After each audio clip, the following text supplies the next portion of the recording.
Welcome to The Healing Journey with your host, Dr. Kate Olin. Join us for another episode where we create a safe space to engage in a vulnerable discussion that pertains to all aspects of healing. And now your host, Dr. Kate Olin. Welcome to part 2 of this series of The Healing Journey, Healing from CJD. Before we dive into today's episode, I want to take a moment to share a few updates on the Thrive Everywhere platform. If this is your first time listening, welcome. This podcast, The Healing Journey, is part of a much larger vision that I have for transforming the healthcare experience for both clinicians and clients. We are currently deep in the building phase. We're refining, testing, and improving. And while the platform isn't quite perfect yet, we're committed to creating something truly meaningful. At the heart of Thrive Everywhere is our primary service, an online subscription-based directory for private practice clinicians. I want to share with you a little bit about why I started this mission. About 5 years ago, I left my home healthcare physical therapy position because I reached a crossroads.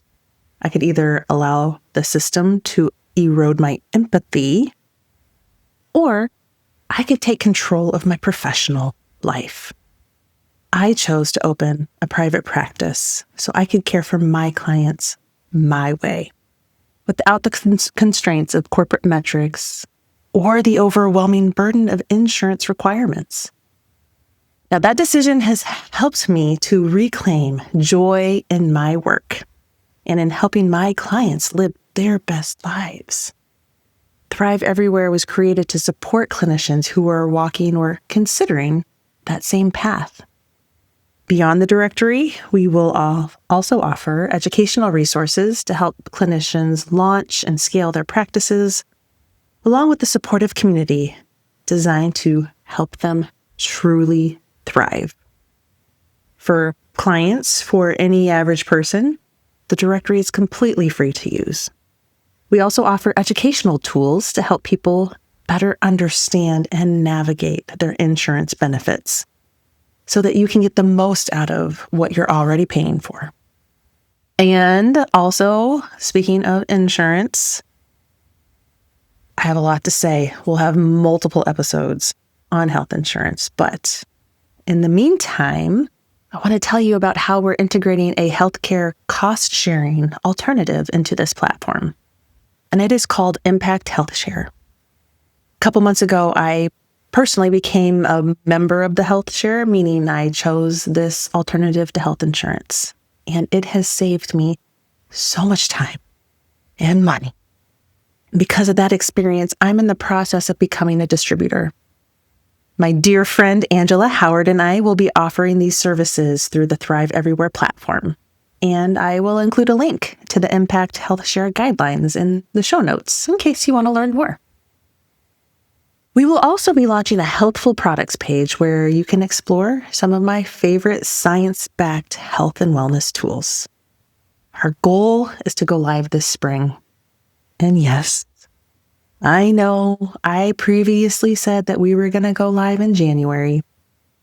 We made the intentional decision to just remove the hard deadlines so we can focus on building the best product possible. As we begin to close out season 1 of The Healing Journey, I got one more episode coming up for you next Sunday. Well, I would love for you to stay connected and follow along as this vision continues to unfold. You can follow Thrive Everywhere on Facebook. You can find me on Instagram at Thrive with Cato. That's Kateo. Or join us on YouTube and TikTok at Thrive's Healing Journey. Any form of engagement that you're comfortable with, liking, sharing, commenting, all of that will affect the algorithm, which will truly support this work. And I'm deeply grateful for your support. So that's the update on me and my professional missions. But now I want to update you on our friend Adam, who we heard from last week. So since recording that part 1 many months ago, I recently got the chance to catch up with Adam. And it was just one of those conversations that was brief, but sticks with you. So Adam and his boys just made it through their very first holiday season without Stacy. And then almost immediately, or overlapping in that holiday season, came the anniversary of her passing on January 1st. Anyone who has lived with profound loss knows how heavy that stretch of time can feel. But yet, in the middle of all that grief, Adam spoke with such clarity, strength, and purpose. So when I was catching up with them, he reminded me about the CJD Advocacy Day through the CJD Foundation. And because of that little reminder, I took the step to register myself. So this March, there will be an evening of training on Monday, March 2nd, training provided by the CJD Foundation, followed by a full day of meetings on Capitol Hill on Tuesday, March 3rd. The CJD Foundation also provides trained advocates, so no one has to walk into those halls alone. So I'm very excited for this. I have never participated in an event like this. I'm a little nervous, but mostly excited. Excited to learn how to speak up, and excited to be a part of something that might help move the needle for families who are walking this road right now.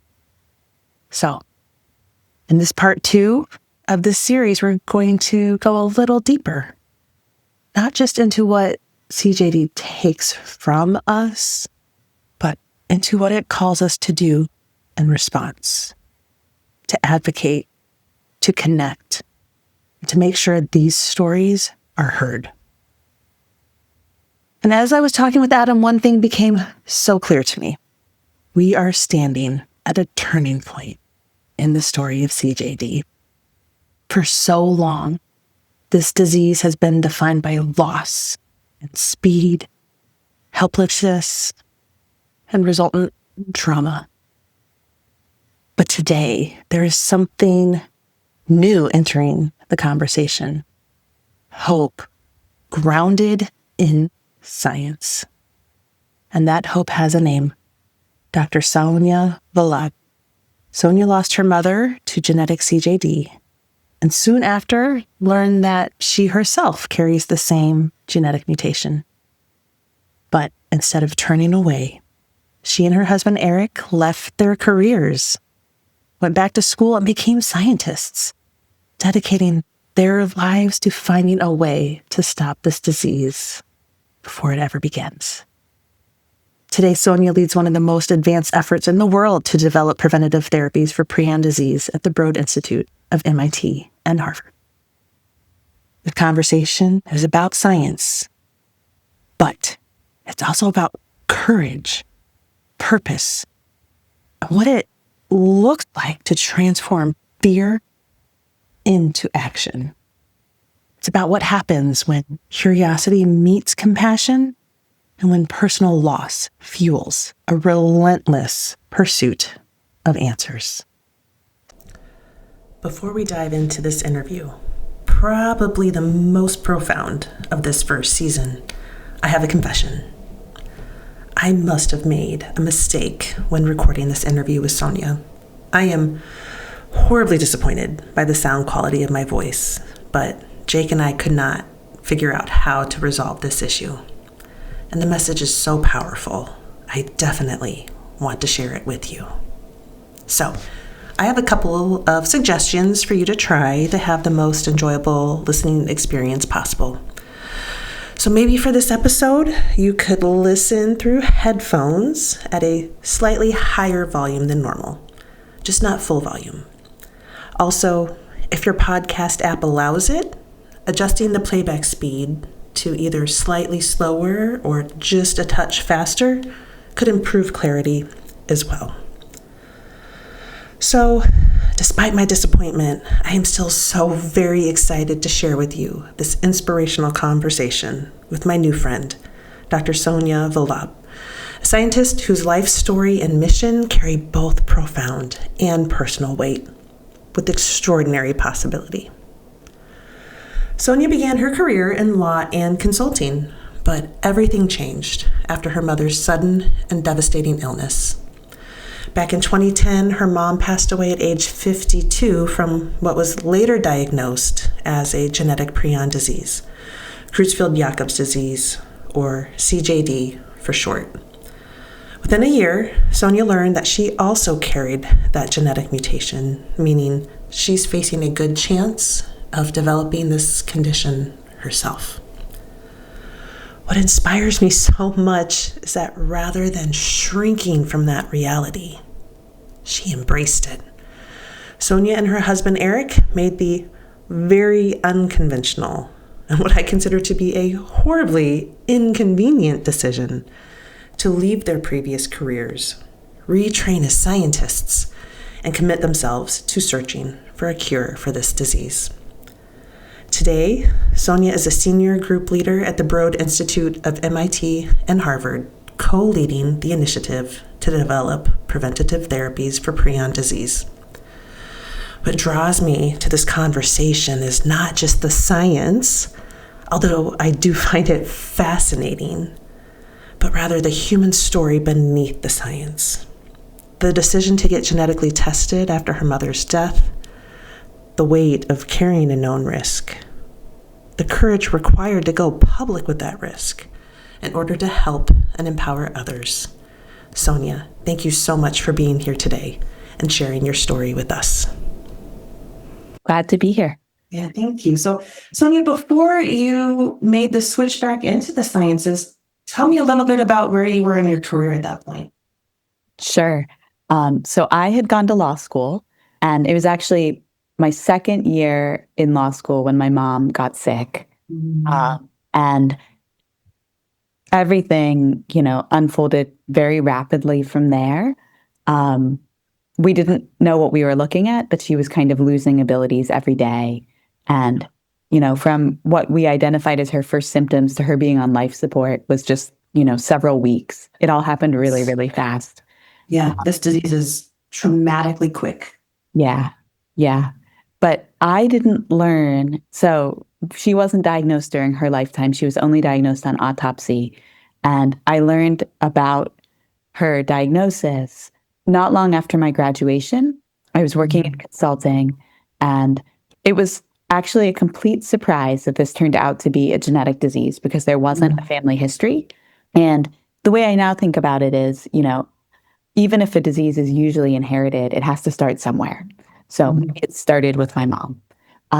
But, the impact on us was that this aspect of the genetic risk came out of the clear blue sky. And me and my husband, Eric, were suddenly faced with the choice of whether to get predictive genetic testing for me, knowing that my risk was 50-50, and that this mutation and a handful of others in the same gene really give you a very high risk of developing the disease at some point in adulthood. We can't say exactly when for any given individual, but the odds are high. And, what I realized at that point, and I don't know that I could have predicted it beforehand, was that I really wasn't the kind of person who could be comfortable staying in limbo, not knowing. I really wanted to get the information one way or the other. And so we set about trying to get tested, which is not a thing that our system makes easy. It actually, we really had to advocate and fight for those results, and it took a long time. But it was the end of 2011 when we got my genetic test report back and learned that I had my mom's mutation. Wow. So here you were, a new attorney. You had just finished school, and it seems like life just got turned upside down. Totally. Yes. Yeah. Now, where were you living at that time? So we were in Boston. We had come here for our, sort of what I call graduate school the first time. So we were here. Around one. Now, I believe, was that the first time in grad school? Were you at Harvard for that education? Yes. Yeah. And then is that where you returned and wanted to go back to school to learn how to be a scientist? Yes. And, I think we were very, very lucky to be here in Boston already when we got this diagnosis. And, what came out of it initially was just a feeling that we should arm ourselves with information to the best of our ability, because what we had seen in my mom's illness was that the medical establishment wasn't necessarily prepared with information on this rare disease. Like, they weren't prepared to diagnose my mom, and they wouldn't probably be prepared to tell me if something changed, if a treatment was developed at some point.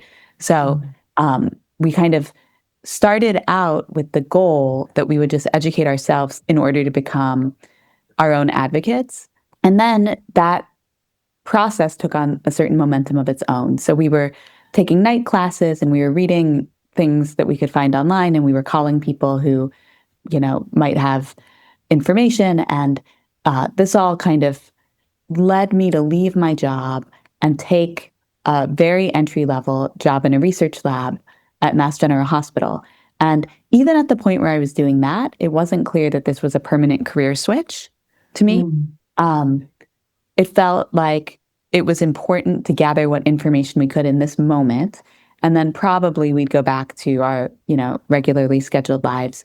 But Eric ended up changing over as well. He had a background in data analysis from transportation engineering. He got a job in bioinformatics. Once we were both working science jobs, we started to look at the situation a little differently, and think about the forward momentum that we had, and what did we want to do with it? And, those initial jobs were not focused on prion disease. This was just kind of learning what life in a research lab looks like, and some of the tools of the trade that might be interesting to point at our problem. And then that became kind of the crucible of the next step, is how do we point our energy at exactly our problem? Wow. So, for the audience and for myself, as I'm picturing you going through this process, about how old were you at that time, from when your mom passed to, about what age were you at? Yeah, I was 26 when my mom passed, and 27 when I got my predictive genetic test, I think. And so then, had these couple years of working in a lab, and I was 30 at the point where we went through the process of deciding to do PhDs and starting a program. It just blows me away knowing you now at this stage, I'm not surprised that those were the choices you made. But to be a 27-year-old young person making some really heavy choices in life, altering decisions. Wow. Yeah, it was one of, I've come to think that I could not have predicted that those would be my choices in light of the information we received. But I think it was one of those, you don't know until you're there situations. I think, let's start at square one. You found out about your mom's diagnosis, which is something that you can't, we couldn't know her diagnosis while she was sick. We had to wait till postmortem to find that. But then to learn that you could gather this information for yourself. What was that thought process like? What were the issues you and Eric were talking about making the decision to get genetically tested? Yeah, I think we both had the instinct right away that getting the information would be the right thing. There was a 50% chance that I would test negative, and then we could put it aside. But it did seem to me that, and everybody's built a little differently, but it seemed to me right away that there wasn't really a sort of ignorance is bliss option for me. So my options were to think about the risk, but without the information, or to think about the risk in the context of the information. And it seemed to me that it would be a healthier choice for me to have the information and know what we were up against. And I will say that everything since then has kind of been, it has built my confidence that that was the right choice for me. And so I've come out of that experience with pretty strong feelings about genetic counseling and genetic testing. I don't think that it should be anybody's role to talk somebody out of their own self-knowledge about what decision will serve them best. And it is complicated, but I think, for historical reasons, we skew really negative on this stuff. And I definitely feel that people tried to talk me out of getting tested. And I'm glad that I resisted that as hard as I did, because almost immediately upon getting tested, I mean, there were a couple weeks that were pretty emotionally shaky, but almost immediately I started to feel better than I had when I was in limbo. Wow. Yeah, because it is very, very, for my brain at least, distracting to be in limbo. Like you can just spend all your energy wondering. And for me, it was a much more like just stable place to proceed from, knowing. I am a believer that knowledge is power. Yeah. Yeah, I believe that. But I also, like you said, I think just as much as no one should try to talk someone out of it, you also can't talk someone into it if they can't have the fortitude, or if it is a personal decision. And it's not the right choice for everyone. I think people who are like as confident as me that they want to get tested, it might be, our system might make it very hard for them, but I cross my fingers that they will find a way. There are people on the other side who are equally confident that they do not want to be tested. And, I think that even on the day when we have an approved and effective preventive therapy, there will be people who don't want to talk about it. I think I worry most about the people in the middle who are really thinking it over and susceptible to the cultural narrative that there is only risk, that there is only downside.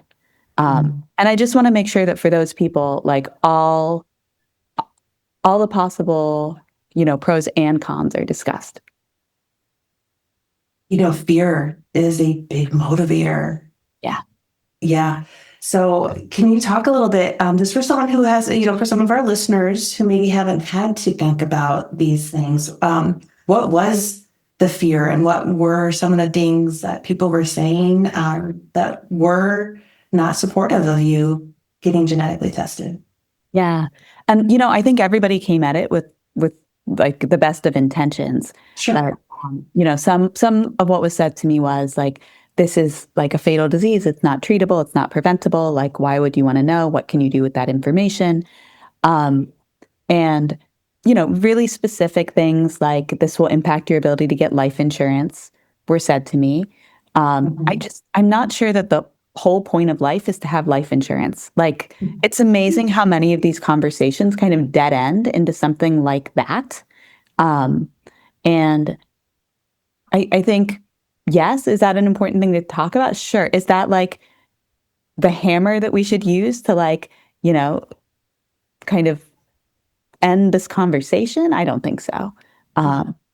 Yeah. And I think from a pragmatic standpoint, like for rare diseases, and there are concrete reasons why this is the way it is. Like many or all professions, genetic counseling has a lot of archaic rules that kind of like protect its borders and govern how it's practiced. And you can't counsel across state lines. And I actually think that's like, if we really thought about it from first principles, discriminatory against rare disease, because there might be at any given time 3 or 4 genetic counselors in the whole country who consider themselves experts in genetic prion disease.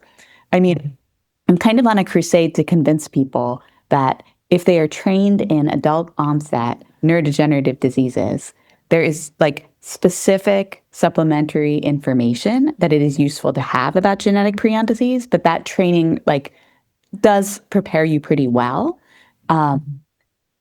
But nevertheless, it is the case that professionals who might encounter 0 to 1 cases of genetic prion disease, 0 to 1 scenarios like this in the course of their career, might naturally feel averse to engaging it, right? So there's all sorts of conscious and subconscious reasons that people are pushed away from testing. Absolutely. And you mentioned life insurance. I've also heard people share concern about getting health insurance coverage if they have some form of a genetic disease. my argument to that is, that sounds like discrimination, which is illegal. And when I bring that up, I've been told, well, yeah, discrimination happens all the time. And it would be really hard to fight against it if someone was discriminating against you. In practice for health insurance, we have GINA, Genetic Information Non-Discrimination Act. There's no similar protection for life insurance. But I agree that it's muddy out there. Yeah. It's muddy, but all this information. I had never heard of GINA before. You said Genetic Information Non-Discrimination Act. I think that's what it stands for. Yeah. Yeah, and that sounds great. I'm going to have to look that up because I want to learn more about that. And, I shared with our audience earlier in this episode that you and I met when I attended the CJD family conference last summer with my friend. And wow, one of the things that really were powerful to me in that learning process was I felt that, the conference, first of all, was a great event, and it's very needed because you mentioned that this is a very rare condition and disease, but so rare that part of the education at that conference was teaching the attendees, family members of people affected by this disease, teaching the family members what to look for, what to say to providers, because chances are, if they're going to go to a hospital because someone's sick or hurt, there's a really good chance that no one at that hospital has ever seen this or knows what to do. And if the family or the patient, if you will, could be informed enough to know what tests to ask for, that might help them get more information up front and get that diagnosis sooner. Sure. Yeah. I mean, now that I work in the rare disease space, I see so many diseases that are yet more rare than us. And I also see the ways in which we talk about prion disease that I think some of the features of the disease make it sound more rare than it is because it is so rapid. So, we say 1 to 2 people per million population per year will die of prion disease. And at any given time, there are, not that many people alive with the disease. Like maybe in the US, there will be like between 500 and 600 deaths from prion disease this year. That's partly an artifact of people not being alive very long with the disease. It's not a population that accumulates. And if we think about it in terms of lifetime risk, prion disease kills about 1 in 6,000 people. So, yeah, I think there might be, as we see in other genetic diseases, I think it's possible that there will be a virtuous cycle of diagnosis happening kind of more in a more timely fashion and with more confidence. And that whole process kind of like speeding up and becoming kind of becoming elevated by the approach of clinical trials. I think it's one of those things where if you don't have standard of care, it's easy to become a diagnosis of last resort. And, everyone wants to test for the things that you could treat if it turns out to be X or Y. And even if it's not the case that there's like an approved drug on the shelf, I think maybe you begin to enjoy some of those benefits, even at the point where there are clinical trials that you could refer a patient into. So I'm hopeful that, the profile of prion disease is going to go up and that we're going to be catching these cases sooner. Absolutely. So can you and I'm asking you to explain this because you are the expert for sure, but can you tell us a little bit about the RT Quick test? Sure. So this is something that didn't exist when my mom was sick.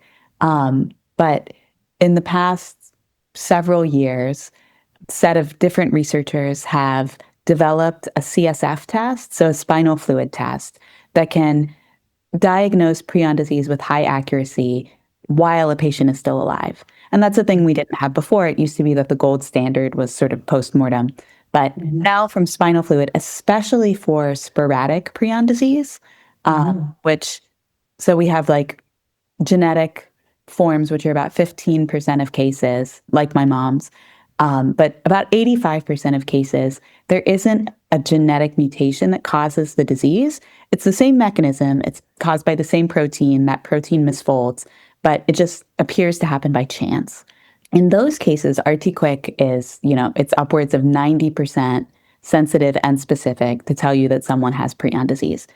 Genetic RT-QuIC has been a little bit less sensitive, but it's improving. It's coming along. So I think this is actually a huge deal because the early symptoms of prion disease can vary. And I think this is like, in general, a struggle for neurological and neurodegenerative disease is like, we all know that catching it earlier can make all the difference. Like the earlier you can intervene, the more hope you have of making a difference. But early symptoms can be nonspecific. And, I'm a believer that the baseline of, neurological function in all of us, like normal, is pretty noisy. And I think catching that very first symptom is a bit of an illusion. Like we all do things all the time that in retrospect, someone could look at and say, oh my God, that was her first symptom. But absent a disease that like onsets immediately afterwards, you wouldn't think twice about it. So I think having a test that can be run in, the early period of thinking, gosh, there might be something that can give you a pretty clear answer, I think is a really important tool that we now have in the toolkit. Am I remembering correctly that the RT-QuIC test, is that what uses tears? Or did they present something at the conference where that was like a new development where they could do tests with tears? The gold standard is spinal fluid. For me, kind of, that is going to be the clinically useful thing. Yeah. Okay. And then I think this happened, you and Eric and I were talking, and I think, did you mention that with that cerebral spinal fluid test that you have found that you can see prion seedlings up to 3 years prior to symptoms developing? Am I remembering that correctly? This is an emerging area. So we and other researchers at this point have seen that prion seeds, like the RT-QuIC test, can show up positive before symptom onset in a subset of cases. And we're still working to understand, like, what is the prognostic value of that information? How much of advance notice does it give you? And in what subtypes of prion disease? I think it's going to be, an important thing to keep following up. For me, when I talk about prevention, which I think is the most impactful way to come at this disease, it won't always be an option. There will always be people who are only diagnosed after their symptoms begin, and we need to be working on that problem too. But I think where we have advanced notice, preventive treatment is absolutely going to give us our strongest shot against the disease. When I think about prevention, I think about a time before prions have formed. And, all of the work we've done in the lab supports the idea that that's when we can make the biggest difference, delaying onset and extending healthy life, which is, after all, what we want, right? And a lot of clinical trials are run in people who are already sick. And is there good to be done there? It all depends on when you get to people and whether you can extend their life in a meaningful way when there is quality of life to preserve that is meaningful according to the patient and the family, right? But given the option, would we all rather extend our healthy life rather than our disease? Absolutely. And I think, this period where there might be detectable prions but before symptoms is interesting. It is not something we're going to be able to catch in everybody. There might be, things we can learn from that period. But my goal would be to get to people before even that happens. And how do you do that? Yeah. I mean, this is a conversation that we are constantly having with FDA, with clinicians, with, patients, families, carriers. I think it's an interesting risk-benefit case to be making because we don't usually think of clinical trials as happening in healthy people at risk. But I think we are, coming at this at a moment where the idea isn't completely new and where neurodegeneration has just proved such a difficult problem. And all signs point us toward intervening earlier. And this isn't just prion disease. This is across, Huntington's and Alzheimer's and every other disease that involves neuronal loss. These are super precious, super delicate cells. We have we don't have the ability to bring them back.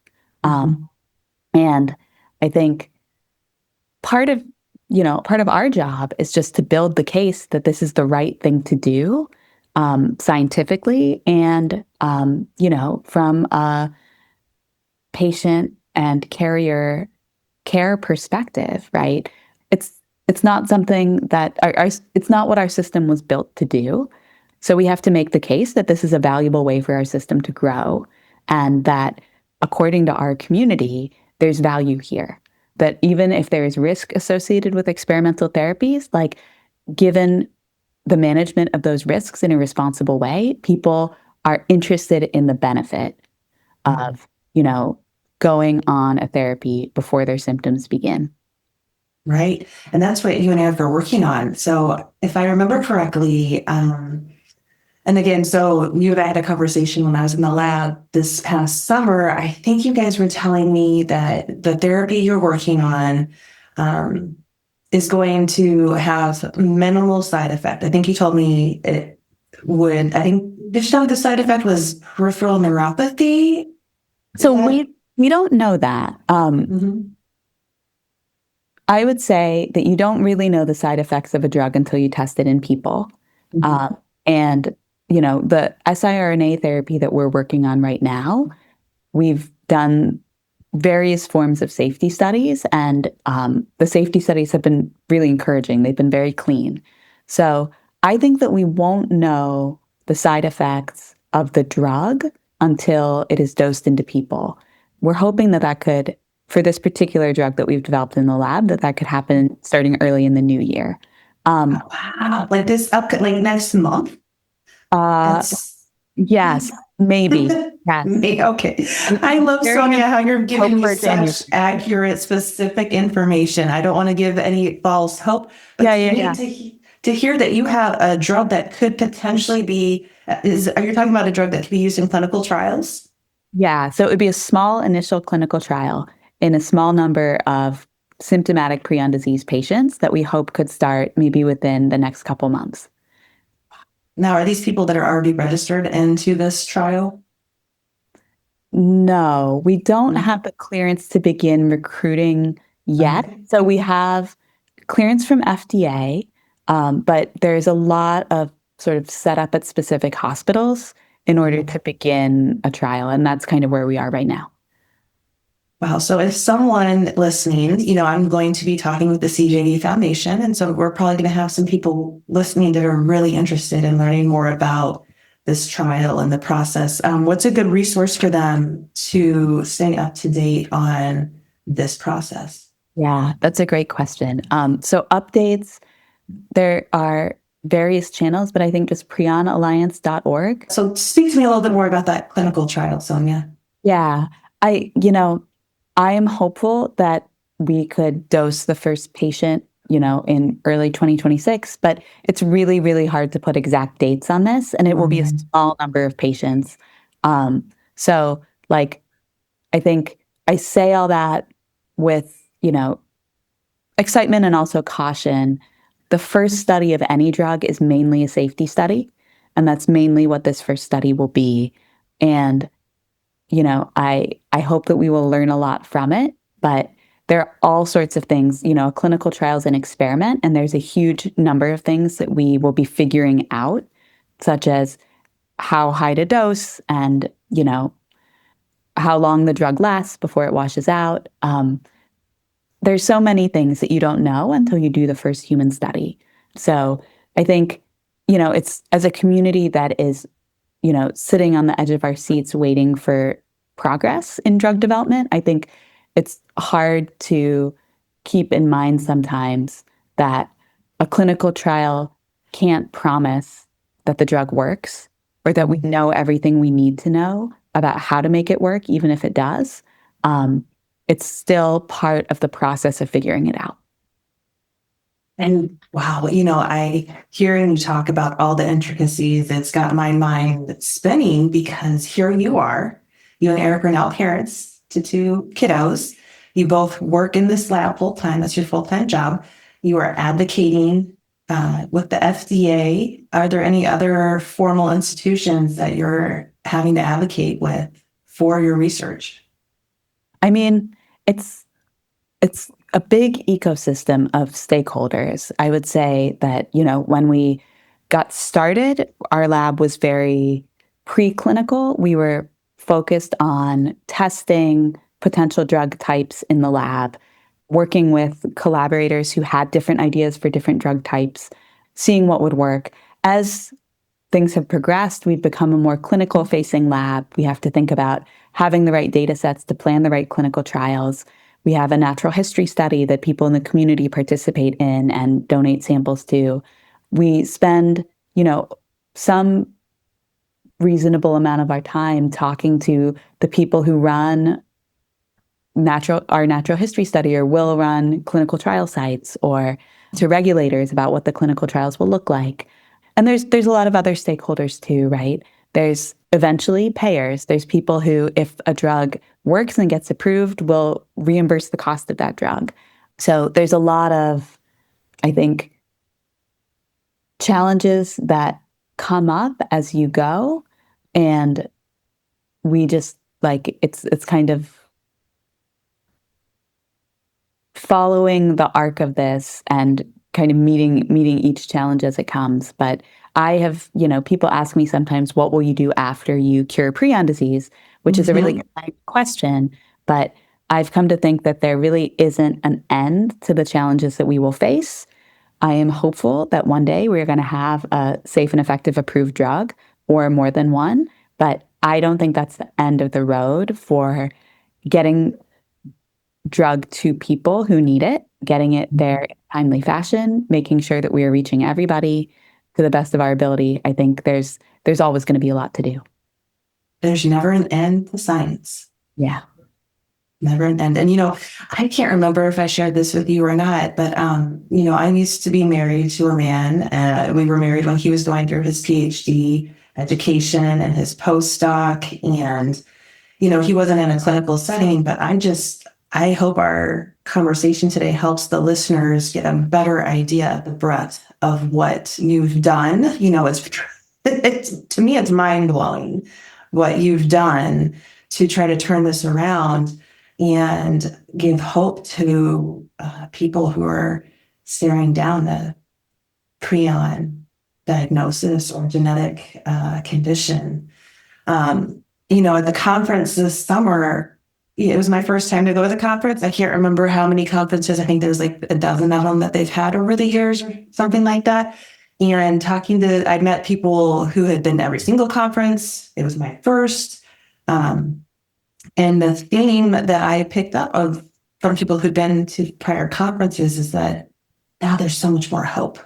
Yeah. 5-10 years ago, all the buzz was about quick diagnosis. Yep. And now the buzz is about potential treatment. Yeah. Yeah. I agree with that. I think we're at a really exciting point in the field. And, I always temper that with the knowledge that we didn't get there soon enough for lots and lots of people. But I'm really hopeful about the way the field is changing. And we didn't get there before Sonia and Eric entered the science world. I do think there's your story is inspirational. There's a lot of buzz. I know you've been covered in multiple facets telling your inspirational story. So, the buzz this year was more about treatment. And from what I could hear, I think that was weighing in. People were weighing in that information and making the decision if they wanted to get genetically tested. Yeah. And I think, I've also heard anecdotally that I think there are a lot of factors. I actually think part of it is just generational. I think we have just over time, our attitude about privacy versus, information is power. I think all of that kind of shifts culturally. But I do think that the fact of therapeutic development is it is a consideration. It is something people should be aware of, not as a promise that everything is going to work exactly as we plan and happen exactly when we hope, but just as an arrow that things are pointed, and a direction in which things are pointed. And I always want people to also be aware of the ways in which, in a rare disease, like every person who steps up can really increment the amount that we know. So I'm like incredibly grateful to the people who have participated in our or other natural history studies. Like, this isn't a disease where we have thousands and thousands of samples from people, right? Like, everyone who contributes, they are incrementing how much we know. And the analysis that we've done on the samples from that study, we've gone directly to FDA with those data and said, here's what we think we know about the health status of carriers versus people who are symptomatic. And here's why we think we should intervene before prions ever form. And here's how we can measure that the drug is having the impact we think it is in a healthy living person. And I think all of those conversations, it is really sort of like a community-powered effort. And so I don't think it is ever really fair to say there's nothing you can do. Mm-hmm. And it's obviously like how much people want to engage with that. Any of that is obviously super, super personal, but I just don't think it's the case that there's nothing you can do. Right. Absolutely. And, the community I've found through this CJD Foundation has been not just helpful for me, but, I joined the Facebook group, and what I hate to see is also what I love to see. When someone gets on that group, I just found out about this group. This is what my family's dealing with. Here's where we're at. What can we do? And then to have people that have gone through it be able to get in on that conversation, because it is, when you're in it, it feels like it's forever. Yeah. But I think a lot of the stories I've heard, it looks like from beginning of symptoms to death is sometimes 6 to 8 weeks. Yeah. And that's a lot to process in a short period of time. And to have people that have gone through it saying, hey, you need all hands on deck, you need to quit your job, or you need to take leave.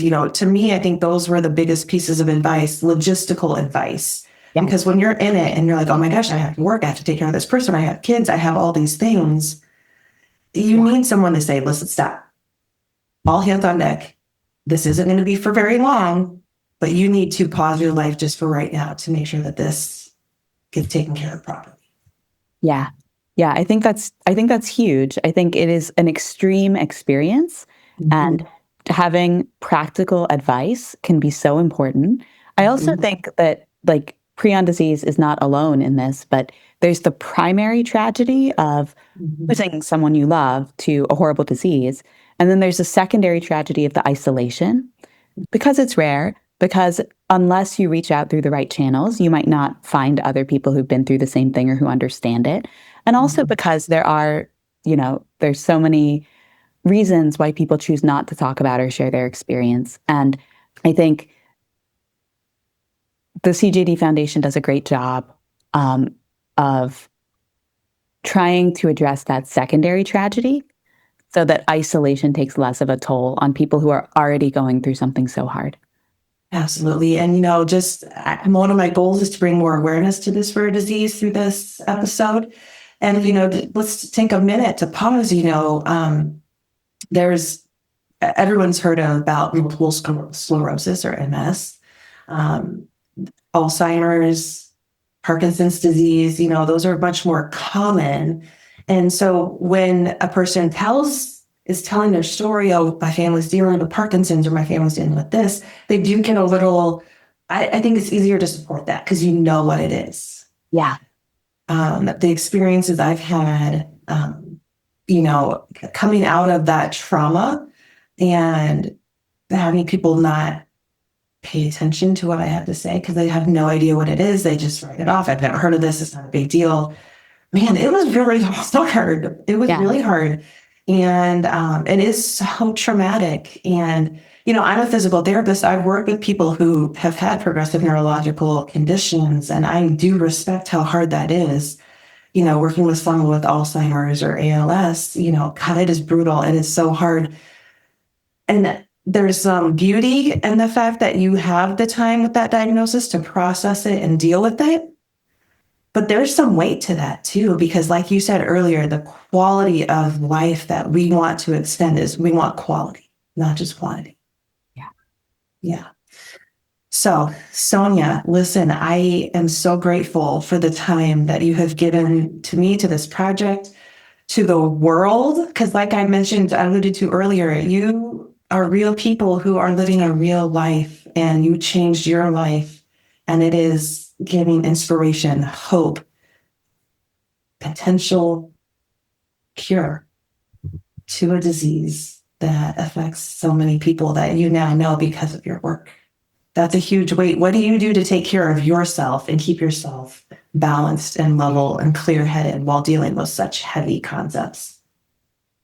Oh, yeah, good question. I mean, I'm lucky. I love this work. I think I have been really fortunate to get to work with people who I respect so much and learn so much from. So, the work is hard, but the work is also like a great joy for me. But I I do like take my time away from it also. I really I'm serious about my time with friends, and I'm serious about my time with books.